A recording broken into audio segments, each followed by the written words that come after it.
উনি চান না ওনার নাম এবং মুয়াজ্জিন সাহেবের নামটা আমরা বলি।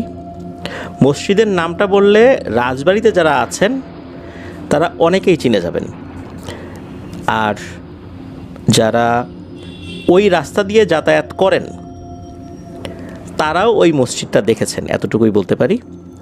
এই কারণেই এই বিষয়টা আমরা একটু হাইড রাখছি। হাইড রেখে ঘটনাটি আপনাদের সাথে শেয়ার করব। এখন এই ঘটনাটি মুয়াজ্জিন সাহেব শুনেছিলেন তার বাবার কাছে, তার বাবা তার দাদার কাছে, এইভাবে আর কি। ঘটনাটির সময়কাল 1915, 20, 25 এরকম আর কি, অনেক আগের ঘটনা। আর ঘটনাটি ঘটেছিল রাজবাড়ী জেলার সদর উপজেলার বর্তমান যে পাচুরিয়া রয়েছে, এই পাচুরিয়ার একটি জায়গা। ওই জায়গাটা বর্তমানে কুঠি পাচুরিয়া নামে পরিচিত।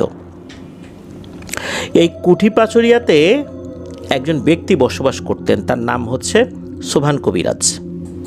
উনি যেমন উঁচু লম্বা সুঠাম দেহের ছিলেন, ঠিক তেমনি লাঠি চালাতে পারতেন, আর কবিরাজি তো উনি জানতেনই। অসংখ্য জিন ওনার বশীভূত ছিল।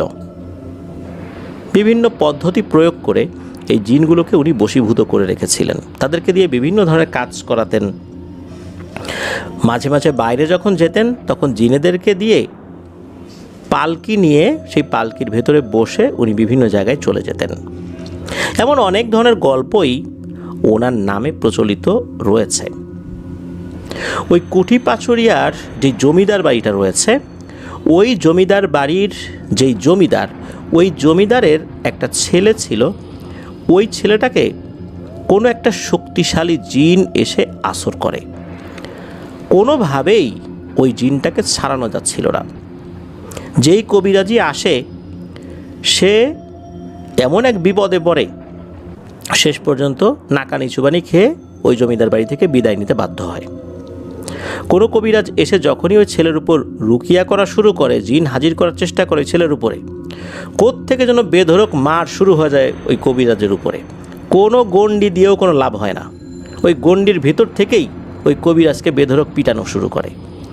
কবিরাজ নিজের জীবন বাঁচানোর তাগিদে রুকিয়া বাদ দিয়েই কোনো মতে তার ঝোলা নিয়ে দৌড়ে প্রাণ বাঁচায়। এরকম অনেক দূর দূরান্ত থেকে বিভিন্ন জাদরে লোঝা কবিরাজকে নিয়ে আসা হলেও কোনোভাবেই কোনো কাজ হয়নি। যেই কবিরাজই আসে মার খেয়ে পালায়। সোবহান কবিরাজ ওনারও এক পর্যায়ে এসে ডাক পড়ে। ওইখানকার যে জমিদার, তার কাছে যে সমস্ত প্রভাবশালী ব্যক্তির আসা যাওয়া করে, তারা তাদের জানা বিভিন্ন ব্যক্তিদের সম্পর্কে জানাচ্ছিলেন, কিন্তু এলাকাতেই যে এরকম একজন কবিরাজ আছে এই বিষয়টা সোবহান কবিরাজের কথা আর কি জমিদার ওইভাবে জানতেন না। জানলেও তেমন একটা আমলে নেন নাই। এলাকার লোক তো, সে আর কী করবে, অনেক দূর দূরান্ত থেকে কত লোক আসলো গেল, মারধর খেয়ে পালালো। সোবহান কবিরাজ আর কী করবে? সোবহান কবিরাজকে একটা পর্যায়ে এসে ডেকে আনা হয়। সোবহান কবিরাজ আসেন। আসার পর উনি ওনার পদ্ধতিতে রুকিয়া শুরু করেছেন। রুকিয়া শুরু করার অল্প কিছুক্ষণের মধ্যেই প্রথমবারের মতো ওই ছেলের উপরে ওই জিনটা এসে হাজির হয়। ওই জিনটা হাজির হওয়ার পর ওই সোবহান কবিরাজকে বলছে যে, সোবহান, তোর সাহসে আমি মুগ্ধ।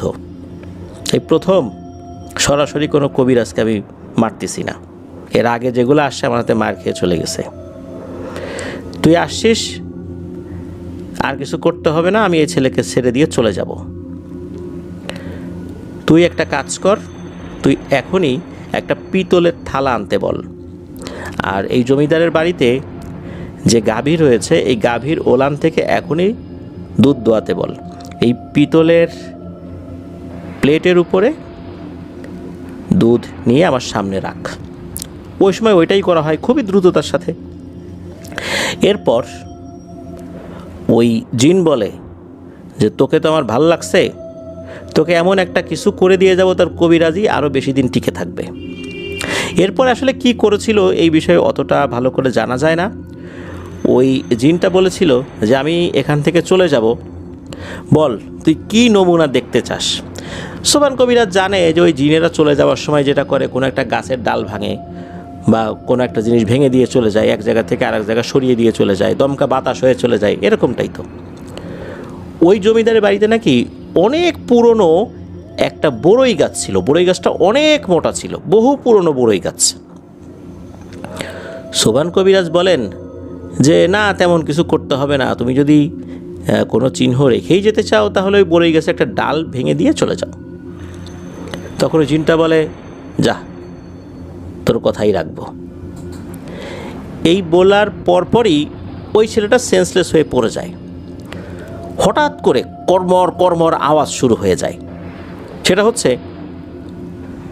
ওই বড়ই গাছের ওই দিকটা থেকেই ওই আওয়াজ আসছে। সবাই ওই বড়ই গাছের দিকে যখন তাকিয়েছে সবাই আতঙ্কিত হয়ে যায়। দেখে ওই বড়ই গাছটা মনে হচ্ছে নিজে থেকেই মোচড়াচ্ছে, তার শিকড়গুলো একটা একটা করে মাটির থেকে উঠে যাচ্ছে।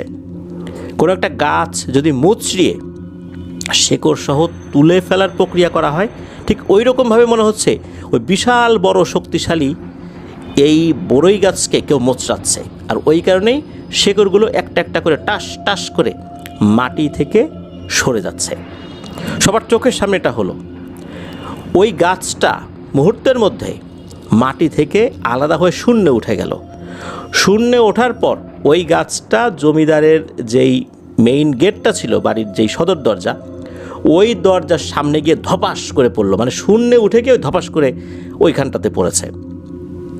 সবাই এটা দেখে মারাত্মক ভয় পেয়ে যান। যখন হঠাৎ করে এই ঘটনা ঘটেছে তখন ওই গাছের আশেপাশেও কিছু মানুষজন ছিল, তারা তো সরে এসেছিল, কিন্তু যখন ধপাস করে ওই দরজার সামনে গিয়ে পড়ে ওইখানে কিছু মানুষজন ছিল। মারা কেউ যায় নাই, তবে কয়েকজন লোক আহত হয়েছিল। ওই গাছটা নাকি 2 দিন লেগেছিল খালি কেটে কেটে ওই রাস্তাটা ক্লিয়ার করার জন্য। তাহলে কত মোটা বড়ই গাছ ছিল! এরকম বড়ই গাছ এখন তো সচরাচর দেখাই যায় না। জিনটা একটা ডাল ভাঙার কথা বললেও পুরো গাছটাই একদম উপড়িয়ে ফেলে। এতেই সে একটা প্রমাণ রেখে যায় সে কতটা শক্তিশালী। এরপরে নাকি আর একটা ঘটনা ঘটেছিল, অনেক ঘটনাই ছিল। তার মধ্যে একটা বিষয় হলো যে সোভান কবিরাজের বাড়িতে ডাকাত পড়েছিল। একটা সময় পদ্মা নদীর ওই দিকটা দিয়ে অনেক ডাকাত ট্রলার যোগে বা নৌকা যোগে আসতো। ওই সময় তো এরকম ইঞ্জিন চালিত ট্রলার ছিল না, বড় বড় নৌকা থাকতো, গয়না নৌকা থাকতো। এরকম নৌকায় করে অনেকেই ডাকাতি করতে আসতো। এখন যে পদ্মা নদী, এটা তো অনেকটাই দূরে সরে গেছে। তখন তো এতটা দূরে ছিল না, কাছাকাছি ছিল, উত্তাল পদ্মা নদী ছিল। অনেক ডাকাতি হতো ওই সাইডটা দিয়ে। একবার হয় কি, সোভান কবিরাজের বাড়িতে ডাকাত পড়ে। ডাকাত পড়ার পর ওই পরিবারেরই এক সদস্যকে একটা ডাকাত আঘাত করে বসে। তখনই সে চিৎকার করে বলে ওঠে যে সোভান কবিরাজের মতো লোক থাকতে তোরা ডাকাতরা আমাদেরকে আঘাত করার সাহস পাইলি। এটা চিৎকার করে বলার পরপরই সোভান কবিরাজ এটা শুনতে পেরেছে। ডাকাতটা এমনভাবে আসে, সোভান কবিরাজ তখন ঘুমন্ত ছিল, সে টের পাই নাই। তখন যখন এটা শুনেছে, সোভান কবিরাজ একটা লাঠি নিয়ে এমনভাবে আক্রমণ করে ওই 20-25 জন ডাকাতের উপরে। মুহূর্তের মধ্যে এই 20-25 জন ডাকাত একদম ধরাশায়ী হয়ে যায়, অনেক গুরুতর আহত হয়। কোনো রকমে প্রাণ নিয়ে তারা পালাতে পেরেছিল এখান থেকে। এবার আসি সোভান কবিরাজের একদম অন্তিম মুহূর্তের ঘটনায়। সোভান কবিরাজ কিন্তু এই যে পালকিতে করে এক জায়গা থেকে আরেক জায়গায় আসা যাওয়া করতো, জিনেরা এটা নিয়ে যেত। একবার এরকম একটা ঘটনা শোনা যায়, এটা লোকমুখেই দীর্ঘ সময় ধরে এই জিনিসটা চলে আসছে। সেটা হচ্ছে যে লোকজন বলে যে সোভান কবিরাজ একবার পালকিতে করে বাইরে বের হয়েছেন, হঠাৎ করেই নাকি একটা পাখি তার সামনে দিয়ে উড়ে চলে যায়। আর এতে করে সোভান কবিরাজ কিছুটা ভয় পেয়ে যান। অনেক সময় চমকে ওঠে না কিছু মানুষ, হঠাৎ করে সামনে কিছু চলে আসলে ওরকম করে চমকে ওঠেন। তাকে বহনকারী জিনেরা এই জিনিসটা দেখে বুঝতে পারে যে এই সোভান কবিরাজ তো বেশ দুর্বল গোছের লোক। সে এতদিন ধরে বিভিন্ন রকমের তন্ত্রমন্ত্র করে আমাদেরকে বশীভূত করে রেখেছে। এ তো আসলেই ভীতু প্রকৃতির লোক, এরকমটা তারা মনে করেছে। তখন ওই জিনেরা বলেছে যে সোভান কবিরাজ, আমাদেরকে অনেক কষ্ট দিছো, অনেক কাজকাম করাইছো, প্রতিদিন এই পালকি বহন করাও আমাদেরকে দিয়ে।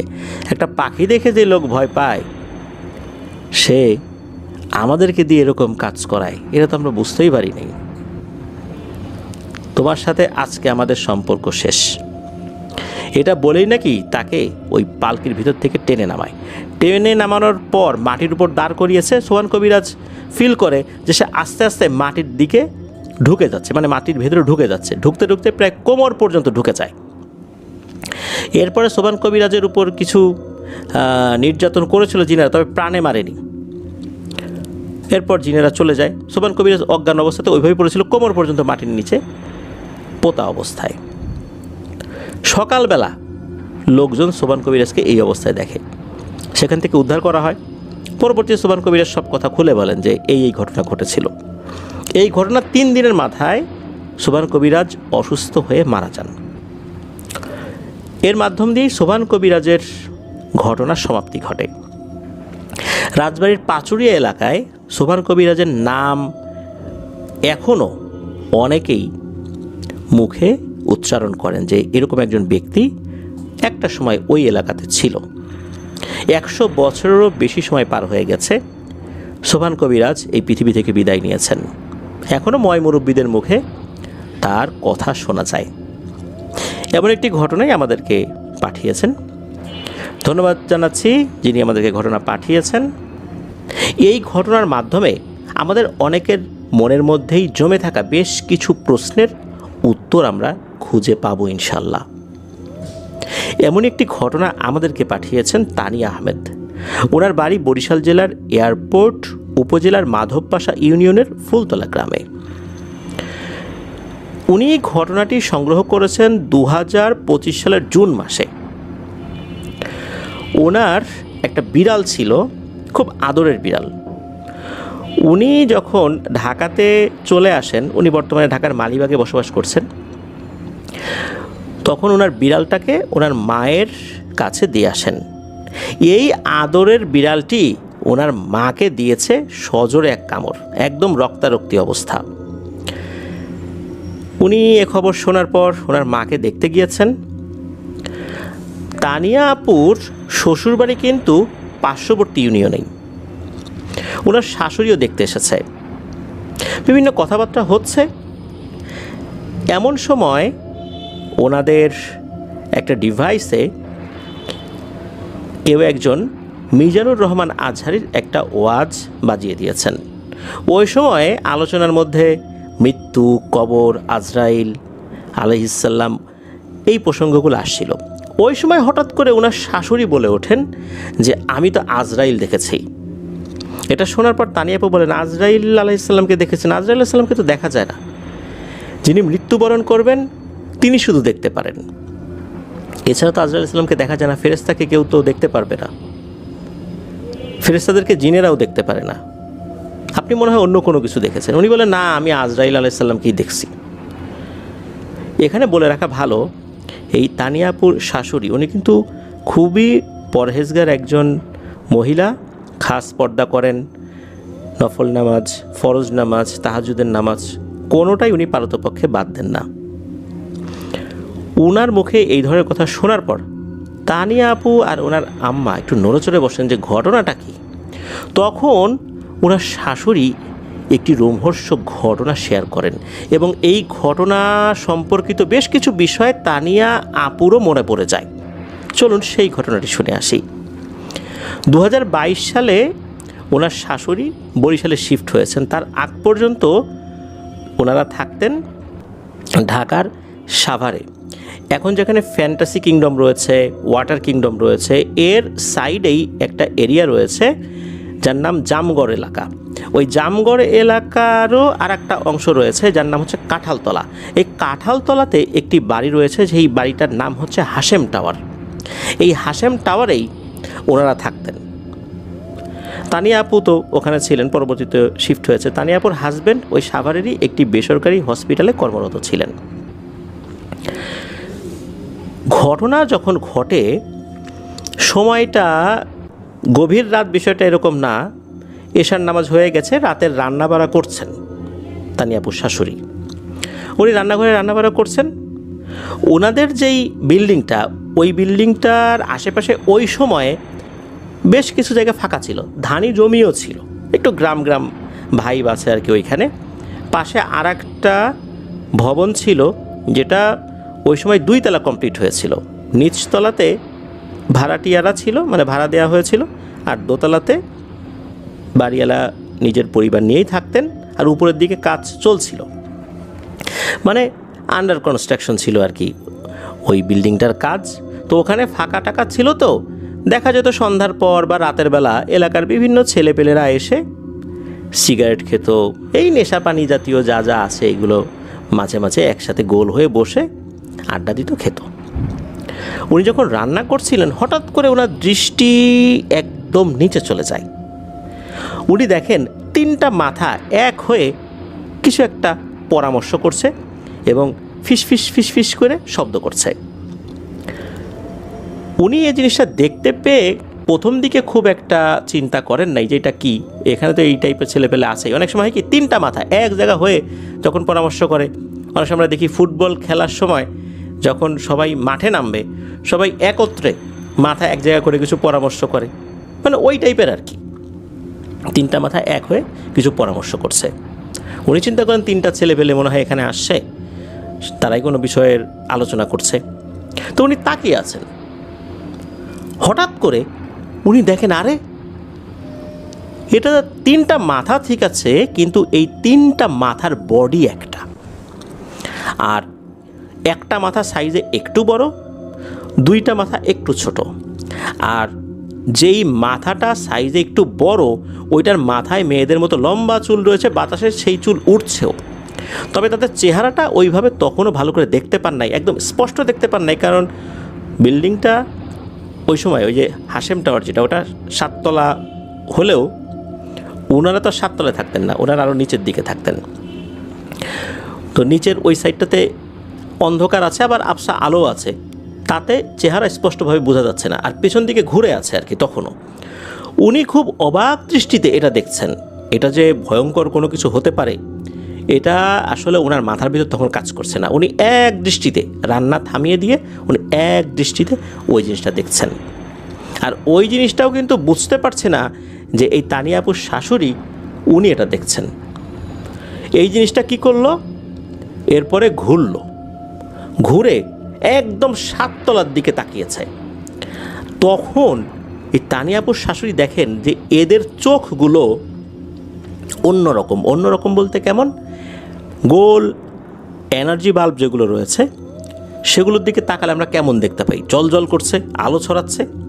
অতটা আলো না ছড়ালেও মনে হচ্ছে জল করছে। এনার্জি বাল্বের মধ্যে কিছু হচ্ছে একদম 0 পাওয়ারের এক ধরনের এনার্জি বাল্ব রয়েছে সাদা, যেগুলো ডিম লাইট হিসাবে কাজ করে। অনেকেই ঘরের যেই ড্রয়িং রুম, ডাইনিং রুম রাতের বেলা লাইট বন্ধ রেখে এই 0 পাওয়ারের এনার্জি বাল্বগুলো জ্বালিয়ে রাখেন। তো এইটার যেরকম আলো মনে হচ্ছে ওই রকমের আলো। চেহারা ভালো বোঝা যাচ্ছে না, তবে মানুষের মতো ফেস এটা বোঝা যাচ্ছে, তবে মাথা 3টা, 7 তলার দিকে এক দৃষ্টিতে তাকিয়ে আছে। এরপর কি করলো, একদম শাঁ করে উপরে উঠে চলে গেল, শূন্যে ভেসে একদম উপরে উঠে চলে গেল। উপরে উঠে চলে যাওয়ার 10 সেকেন্ডের মধ্যেই চিৎকার চেঁচামেচি শুরু হয়ে গেল উপর থেকে। এত জোরে চিৎকার চেঁচামেচি যে আশেপাশের ফ্ল্যাটের লোকজনও বের হয়ে আসলো, কি হয়েছে।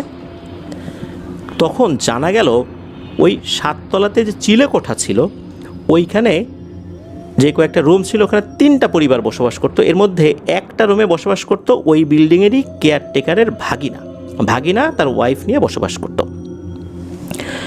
তো চিৎকার চেঁচামেচি যখন হচ্ছে তখন এই তানিয়া আপুর শাশুড়িও ওখানে চলে যান কি হয়েছে দেখার জন্য। উনি গিয়ে একটা বিভৎস দৃশ্য দেখতে পান।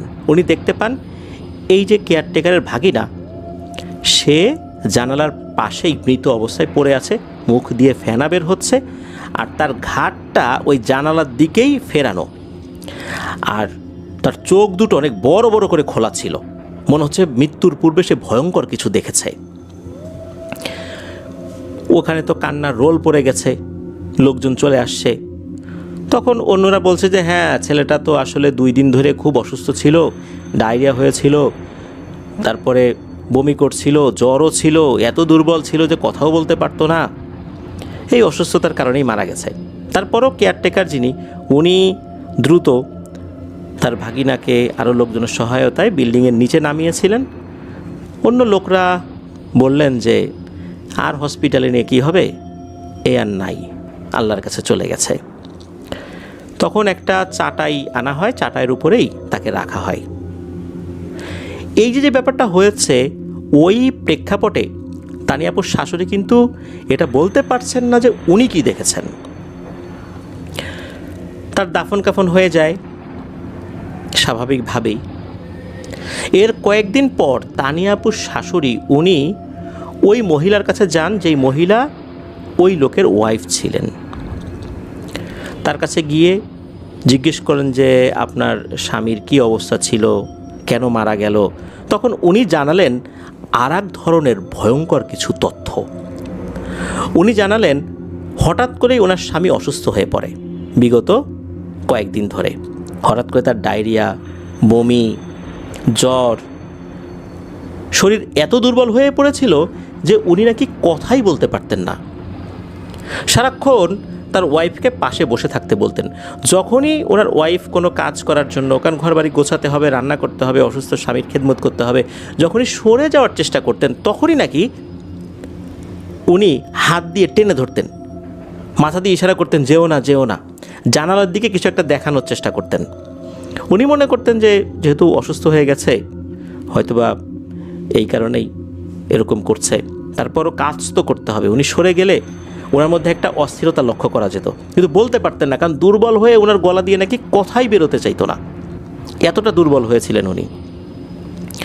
আর রাতের বেলা যেই সময়টাতে উনি মারা গেলেন তার কিছুক্ষণ আগ পর্যন্ত এই লোকের ওয়াইফ তার পাশেই বসা ছিল। রাতের খাবার তো রান্না করতে হবে। তখন উনি বলেছিলেন যে আরে কিছু হবে না, বসো, আসতেছি। উনি জাস্ট খালি অল্প সময়ের জন্য কোনো একটা খাবার চুলার উপর চড়িয়ে ওনার হাজব্যান্ডের কাছে যখন আসছিলেন তখনই দেখেন এই অবস্থা। এরপর তো উনি চিৎকার দিয়েছেন। ওনার হাজব্যান্ড সবসময় কিছু একটা ভয়ঙ্কর অবয়ব মনে হতো, দেখতো কিছু একটা দেখে ভয় পেত, তাকে কখনো পাশ থেকে সরে যেতে দিত না, এমনটাই সে বোঝাতো, কারণ সে কিছু বলতে পারতো না ওই সময়, একরকম জবান বন্ধই হয়ে গিয়েছিল। এই বিষয়টা যখন শোনেন তানিয়াপুর শাশুড়ি, উনি তখনও তাকে কিছুই বলেন নাই, উনি ওখান থেকে চলে আসেন। এরপর এই 2025 সালের জুন মাসেই উনি সর্বপ্রথম এই ঘটনাটা তানিয়াপুকে বলেছিলেন। তানিয়াপুকে বলেছিলেন উনি আজরাইল দেখেছেন। তানিয়াপু বারবার বলেছিলেন যে এটা আজরাইল না, এটা অন্য কিছু, কিন্তু উনি আসলে বিশ্বাসই করতে চান নাই, কারণ ওনার এর পিছনে যুক্তি ছিল যে মৃত্যুর পূর্বে মানুষ তার আমল অনুযায়ী আজরাইলকে ভয়ঙ্কর রূপে দেখে, আবার যার আমল ভালো সে ভালো রূপে দেখে। এই জিনিসটা ওনার ব্যাখ্যা ছিল। প্রিয় লিসেনার্স, আসলে এখানে কি হতে পারে? ওই ব্যক্তি তো আজরাইল ভয়ঙ্কর বা সুন্দর রূপে দেখবেন যিনি মৃত্যুবরণ করছেন, এছাড়া অন্য কেউ কিন্তু আজরাইলকে দেখবেন না। তাহলে এই যে জিনিসটা, এইটা কি আজরাইল আলাইহিস সালাম কি তিনটা মাথা? আজরাইল আলাইহিস সালাম কি কারোর সাথে পরামর্শ করার দরকার রয়েছে? একসাথে বসে পরামর্শ করে নিচ থেকে তাকিয়ে থাকবেন, তারপর সাঁ করে উঠে যাবেন? তাহলে কি? প্রিয় লিসেনার্স, আমাদের পূর্বে যতগুলো ঘটনা প্রচারিত হয়েছে সেই ঘটনাগুলোর আলোকে নিশ্চয়ই আপনাদের কাছে কিছু অভিজ্ঞতার ভাণ্ডার তো রয়েছেই।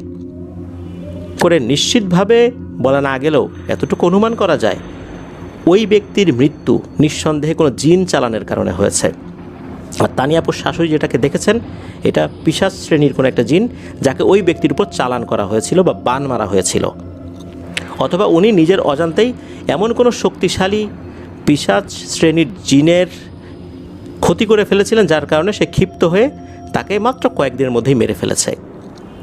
তবে যতটুকু সম্ভাবনা সেটা হচ্ছে তাকে ব্ল্যাক ম্যাজিক করে মেরে ফেলা হয়েছে। কে করেছে এটা তো জানা যায় না। তবে ওই সময় এই হাশেম টাওয়ারে যারা ছিলেন, আশেপাশে ছিলেন, এখনও হয়তো বা কেউ কেউ ঘটনা শুনছেন, ওই প্লেসটার কথা আমরা বলে দিয়েছি এটা কোথায়, তারা অন্তত এই মৃত্যু সম্পর্কে ধারণা পাবেন যে মৃত্যুর ঠিক আগ মুহূর্তে কী হয়েছিল, তানিয়া আপু শাশুড়ি কী দেখেছিলেন। আর এটা আমরা অবশ্যই বলতে পারি যে এটা আজরাইল ছিল না, এটা কোনো জিন ছিল। কারণ আজরাইল ইসলামকে দেখা যাবে না, যার মৃত্যু হবে তিনি সেটা দেখবেন। আমরা যেটা দেখি বা আমরা যদি কিছু দেখেও থাকি তাহলে সেটা জিনকে দেখেছি, আজরাইল আলাইহিসসালাম না। ধরুন যে কোনো একজন ব্যক্তি কাউকে হত্যা করলো, আমরা সেই হত্যাকে সচক্ষে দেখলাম যে এই হত্যাকাণ্ডটা, তাহলে কি আমি বলবো যে ওই লোকটা আজরাইল? নিশ্চয়ই না। যেহেতু মানুষকে আমরা সবসময় দেখি আর জিন জাতিকে দেখি না, ওই জিনিসটা যখন হঠাৎ করে দৃশ্যমান হয়ে যায় তখন মনে হতেই পারে এটা আজরাইল, কিন্তু আসলে এটা আজরাইল আলাইহিসসালাম না। অনেক সময় দেখা গিয়েছে যে এই ঘটনা যে এইটাই প্রথম তা কিন্তু না, আমরা আরও বিভিন্ন ঘটনায় আমরা দেখেছি যে কোনো জিনকে কারো ঘরের মধ্যে ঢুকতে দেখেছে, এরপরে ওই লোকটা মারা গেছে। তাহলে ওইটাই কি আজরাইল? না, এটা নিঃসন্দেহে কোনো জিন ঘটিত ব্যাপার। এই ঘটনাটা আমি শোনার পর আমার খুব কাছের একজন বন্ধু, যার নানির মৃত্যুর সময় একজন দাবি করেছিল নানির মৃত্যুর কিছুক্ষণ আগে তার শিওরে বসে থাকা একজনকে দেখেছে, যেটা শুধু সেই দেখছিল, অন্য কেউ দেখছিল না। সেও দাবি করেছিল সে আজরাইল আলাইহিস সালামকে দেখেছে। এরপরে আমি আমার বন্ধুর সাথেও কথা বলি, তাকেও বিষয়টা জানাই যে তার নানির মৃত্যুর আগে তার অসুস্থতা, তার পারিবারিক বিভিন্ন বিগুলো কেমন ছিল। এরপর আমার বন্ধুও ধারণা করলো যে তার মৃত্যুর পেছনেও কালো জাদুর একটা হাত থাকতেও পারে, যেটা তারা কল্পনাই আনে নাই। এই ঘটনার পরেই মূলত আমার বন্ধুর সাথে এই বিষয়টা নিয়ে আলোচনা করি। তো এই ঘটনার মাধ্যমে বেশ কয়েকটা বিষয়ের জট আমি নিজেও আলহামদুলিল্লাহ খুলতে পেরেছি। আশা করছি যে লিসেনাররাও এটা বুঝতে পেরেছেন যে আসলে এই জিনিসটা কী ছিল। একবার ভাবুন, 3 মাথা বডি একটা, আসলে তাকে কে চালান করেছিল, কি হয়েছিল, এটা অবশ্য আর জানা যায় নাই। তবে এই ঘটনা যারা শুনছেন তারা যদি ওই ব্যক্তির কোনো আত্মীয় স্বজন হন, তাহলে আপনারা বিষয়টা নিয়ে অ্যানালাইসিস করতে পারেন যে আসলে বিষয়টা কী ছিল। ধন্যবাদ জানাচ্ছি তানিয়া আপুকে।